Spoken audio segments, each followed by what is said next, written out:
Welcome back, everyone. In this video, we'll be adding a game state using an enum, refactoring our code, and finalizing our game.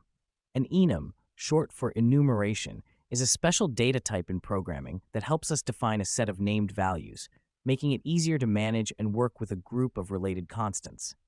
Enums are particularly useful when dealing with a fixed set of options, like states or categories. Let's start by creating a game state enum type. Inside it, we'll define three states: playing, game over, and restart. Since GameState is defined outside class, it can be accessed from any class. We'll create a variable currentState of type GameState.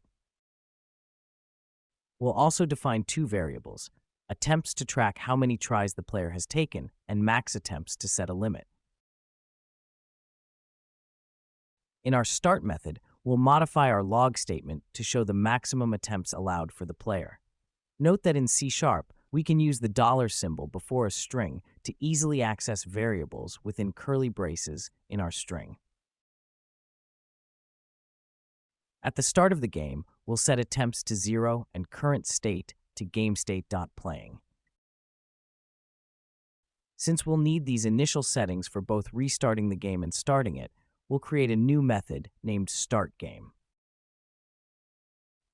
We'll move this initialization code into startGame and call startGame from the start method. Now when we start the game, our current state is set to playing. In the update method, we'll check the current game state and use a switch statement to handle each state. A switch statement lets us define different cases for each state. For the playing case, we'll handle the user input since our game logic depends on the player's guess. We'll also add a break statement to ensure no other cases run if the current state is playing. Next, we'll add a case for game over, where we'll set the current state to restart. Finally, in the restart case, we'll simply call startGame to regenerate our target number and set current state back to playing.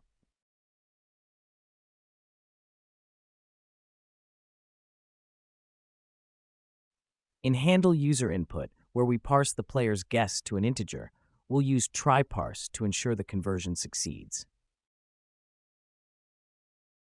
If the input is invalid, we'll display an error message. Once the input is valid, we'll check if the guess is within our defined range. If it's out of range, we'll display a message accordingly. If all checks pass, we'll increment attempts.